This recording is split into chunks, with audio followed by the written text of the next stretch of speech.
श्रीमद् भागवतम एकादश स्कंद अध्याय 30 यदुवंश का संवाद। राजा परीक्षित ने कहा, जब महान भक्त उद्धव जंगल चले गए तो समस्त जीवों के रक्षक भगवान ने द्वारका नगरी में क्या किया। ब्राह्मणों के शाप से अपने ही वंश को नष्ट हो जाने के बाद यदुओं में श्रेष्ठ भगवान ने किस तरह अपना शरीर छोड़ा,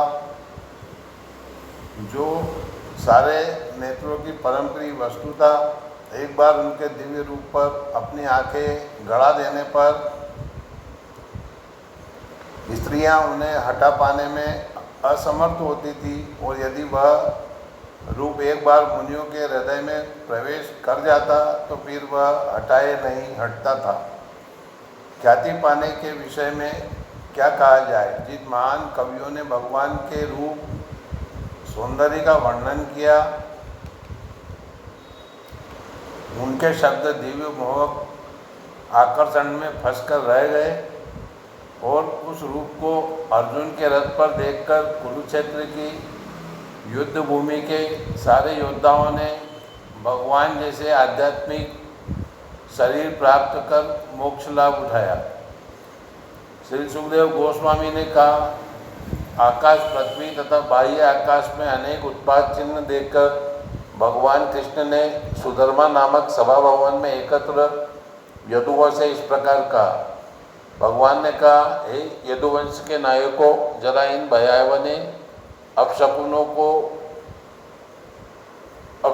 पर ध्यान दो, जो द्वारका में मृत्यु की पताकाओं की तरह प्रकट हुए। अब हमें यहाँ क्षण भर भी नहीं रुकना चाहिए। स्त्रियों, बालकों तथा बूढ़े लोगों को यह नगर छोड़कर शंखोद्धार चले जाना चाहिए। हम सभी प्रभास क्षेत्र चलेंगे, जहाँ सरस्वती नदी पश्चिम की ओर बहती है। वहाँ हम शुद्धि के लिए स्नान करें, उपवास रखें और अपने मन को ध्यान में स्थिर करें। तत्पश्चात देवताओं की मूर्तियों को स्नान कराकर हम उनका पूजन करें, चंदन का लेप करें और उन्हें विविध भेंटें अर्पित करें। अत्यंत भाग्यवान ब्राह्मणों की सहायता से स्वस्ति वाचन कराने के बाद हम उन ब्राह्मणों को गौवें, भूमि, सोना, वस्त्र, हाथी, घोड़े, रथ तथा घर भेंट देकर उनकी पूजा करें। अपने आसन्न संकट का सामना करने के लिए निस्संदेह यह उपयुक्त विधि है, और इससे निश्चित ही सर्वोच्च सौभाग्य प्राप्त होगा। देवताओं, ब्राह्मणों तथा गौओं की ऐसी पूजा सारे जीवों को सर्वोच्च जन्म दिलाने वाली हो सकती है। मधु असुर के शत्रु भगवान कृष्ण से ये शब्द सुनकर यदुवंश के वरेशी जनों ने अपनी सहमति तथास्तु कहकर व्यक्त कर दी। नावों से समुद्र को पार करने के बाद वे रथों से प्रभास की ओर बढ़े। वहाँ पर यादवों ने अत्यंत भक्ति के साथ अपने स्वामी भगवान कृष्ण के आदेशानुसार धार्मिक और अन्य विविध शुभ अनुष्ठान भी संपन्न किए। तब देव द्वारा बुद्धि भ्रष्ट किए जाने से वे सब खुले मन से मधुर मेरे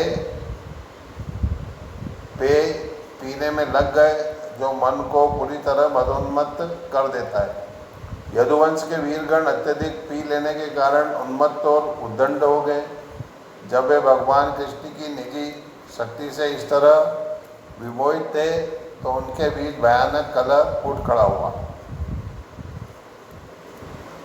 क्रुद्ध होकर उन्होंने अपने धनुष, बाण, तलवारें, भाले, गदाएं, बरछे, तोमर ले लिए और समुद्र के किनारे एक दूसरे पर आक्रमण करने लगे। हाथियों, रथों, गधों, ऊँटों, बैलों, भैंसों, खच्चरों तथा मनुष्यों पर भी सवार होकर अत्यंत क्रुद्ध योद्धाओं ने एक दूसरे पर बाणों से वेगपूर्वक उसी तरह आक्रमण किया, जिस तरह जंगल में हाथी दांत से एक दूसरे पर आक्रमण करते हैं। आपसी शत्रुता भड़क उठने से प्रद्युम्न सांब से घनघोर लड़ाई करने लगा। अक्रूर कुंती भोज से, अनिरुद्ध सात्यकी से, सुभद्र संग्राम जी से, सौमित्र सूरत से, तथा दोनों गज एक दूसरे से लड़ने लगे।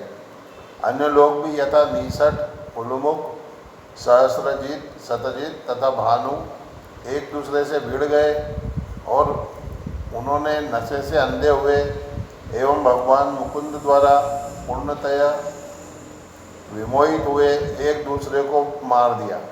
विविध यदुवंशियों, दासारों, वृष्णियों तथा अंधकों, भोजों, सात्वतों, मधुओं तथा अर्बुदों, मातुरों, सुरसेनों, विसर्जनों, कुकुरों तथा कुंतियों ने अपनी आपसी सहज मित्रता त्याग कर एक दूसरे को मार दिया। इस तरह मोहग्रस्त हुए पुत्र अपने पिताओं से, भाई भाइयों से, भांजे अपने मामाओं से, भतीजे अपने चाचों से और नाती अपने पितामहों से लड़ने लगे। मित्र अपने मित्रों से तथा शुभचिंतक अपने शुभचिंतकों से भिड़ गए। इस तरह घनिष्ठ मित्रों तथा संबंधियों सभी ने एक दूसरे को मार दिया।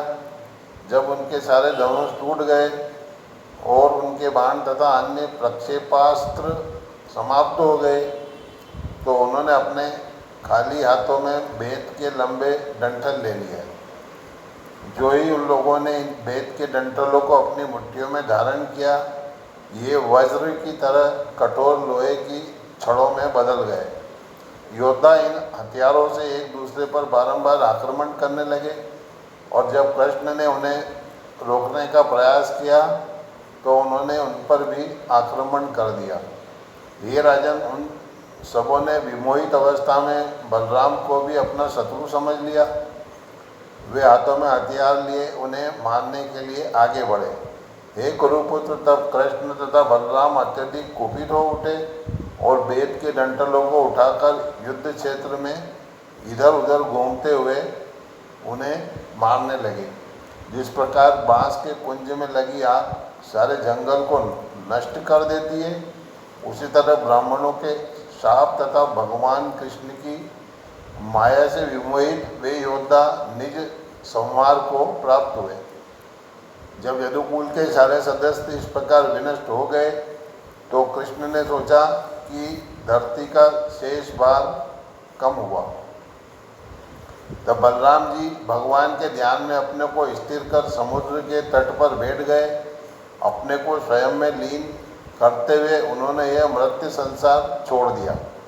बलराम के तिरोधान को देखकर देवकी पुत्र भगवान कृष्ण पृथ्वी की गोद में पीपल के वृक्ष के नीचे मौन होकर बैठ गए। भगवान अपना अत्यंत तेजोमय चतुर्भुजी रूप प्रकट किए हुए थे, जिसकी प्रभा धूम्र विहीन अग्नि की तरह सारी दिशाओं के अंधकार को दूर करने वाली थी। उनका वर्ण गहरे नीले बादल के रंग का, ऐश्वर्य पिघले सोने के रंग जैसा, सर्वमंगल स्वरूप श्री वत्स का चिन्ह धारण किए था। कमल जैसे मुखमंडल पर सुंदर हंसी थी। सिर पर श्याम रंग के बालों का गुच्छा सुशोभित था। कमल जैसी आंखें अत्यंत आकर्षक थी और मकराकृति जैसे कुंडल चमक रहे थे। वे रेशमी वस्त्र की जोड़ी, अलंकृत पेटी, जनेऊ, कंगन तथा बाजूबंद पहने हुए थे। वे मुकुट, कौस्तुभमणि, गले का हार, पायल तथा अन्य राजसी चिन्ह धारण किए थे। उनका शरीर फूल मालाओं से सुशोभित था और उनके आयुध अपने साकार रूप में थे। वे बैठे हुए थे और उनका बायां पैर, जिसका तलवा लाल कमल जैसा था, उनकी दाहिनी जांघ पर रखा था। तभी जरा नामक शिकारी जो वहाँ आया, भगवान के पाँव को मृग का मुख समझकर और यह सोचकर कि उसे उसका शिकार मिल गया है, जरा ने उस पाँव को अपने उस तीर से बेध दिया जिसे उसने सांब की गदा के बचे हुए लोहे के टुकड़े से बनाया था। तत्पश्चात उस चतुर्भुज पुरुष को देखकर शिकारी अपने द्वारा किए गए अपराध से भयभीत हो उठा और वह असुरों के शत्रु भगवान के चरणों पर अपना सिर रखकर भूमि पर गिर पड़ा। जरा ने कहा, हे मधुसूदन, मैं अत्यंत पापी व्यक्ति हूँ, मैंने अनजाने में ही यह पाप कृत्य किया है। हे शुद्धतम प्रभु, हे उत्तम श्लोक, कृपा करके इस पापी को क्षमा कर दें। हे भगवान विष्णु, विद्वान लोग कहते हैं कि आपका निरंतर स्मरण करने से अज्ञान रूपी अंधकार नष्ट हो जाता है। हे प्रभु, मैंने आपका अनिष्ट किया है, अतएव हे वैकुंठपति, आप इस पापी पशुवंता को तुरंत मार डालें, जिससे वह सत्पुरुषों के साथ पुनः ऐसा अपराध न कर सके।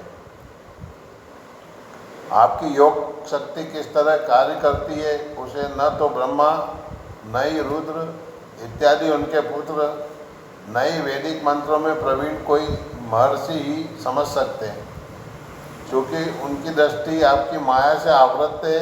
अतः मैं किस तरह इस विषय में कुछ कह सकता हूँ।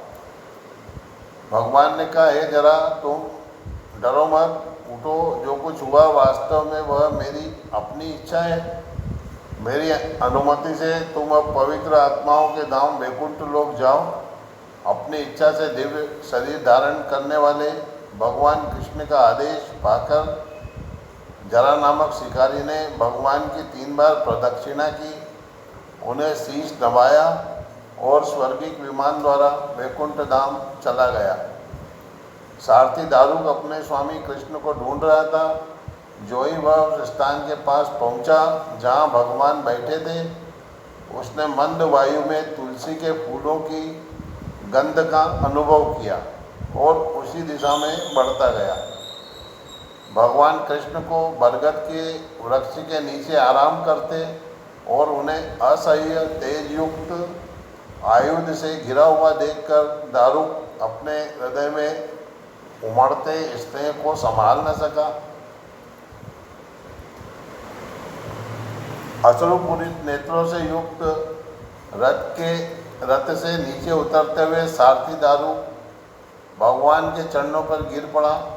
दारुक ने कहा, जिस तरह चंद्रविहीन रात में लोग अंधकार में विलीन हो जाते हैं और अपना रास्ता नहीं ढूंढ पाते, हे प्रभु, अब मुझे आपके चरण कमल नहीं दिखते। मैं अपनी दृष्टि खो चुका हूँ और अंधकार में अंधे की तरह घूम रहा हूँ। न तो मैं अपनी दिशा बता सकता हूँ, न कहीं कोई शांति पा सकता हूँ। श्रील सुखदेव गोस्वामी ने कहा, हे राजाओं में प्रधान, अभी वह सारथी बातें कर ही रहा था कि उसकी आंखों के सामने भगवान का रथ अपने घोड़ों तथा गरुड़ से अंकित ध्वजा समेत ऊपर उड़ गया। भगवान विष्णु के सारे देवी हथियार ऊपर उड़ गए और रथ का पीछा करने लगे। तब जनार्दन अपने उस सारथी से, जो यह सब देखकर अत्यधिक चकित था, बोले, हे सारथी, तुम द्वारका जाओ और हमारे परिवार वालों से कहो कि किस तरह उनके प्रियजनों ने एक दूसरे का विनाश कर दिया है। उनसे संकर्षण के तिरोधान का तथा मेरी वर्तमान दशा के विषय में भी बतलाना। तुम्हें तथा तुम्हारे संबंधियों को यदुओं की राजधानी द्वारका में नहीं रहना चाहिए, क्योंकि मेरे द्वारा छोड़ी गई यह नगरी समुद्र से आप्लावित हो जाएगी। तुम सबको अपने परिवार तथा मेरे माता पिता को लेकर अर्जुन के संरक्षण में इंद्रप्रस्थ चले जाना चाहिए। हे दारू, तुम आध्यात्मिक ज्ञान में स्थिर और भौतिक विचारों से अनासक्त रहते हुए मेरी भक्ति में दृढ़ता से स्थित रहना। तुम उन लीलाओं को मेरी माया शक्ति का प्रदर्शन समझते हुए शांत रहना। इस तरह आदेश पाकर दारुक ने भगवान की प्रदक्षिणा की, उनके चरण कमल अपने सिर पर रखे और उन्हें बारंबार नमस्कार किया। तदनंतर उदास मन से वह द्वारका नगर को लौट गया। इस प्रकार श्रीमद् भागवतम एकादश स्कंद अध्याय 30 यदुवंश का संवाद नामक अध्याय के भक्ति वेदांत श्लोकार्थ पूर्ण हुए। हरे कृष्ण कृष्ण कृष्ण हरे हरे, हरे राम राम राम हरे हरे, हरे कृष्ण कृष्ण कृष्ण हरे हरे, हरे राम राम राम हरे हरे, हरे कृष्ण।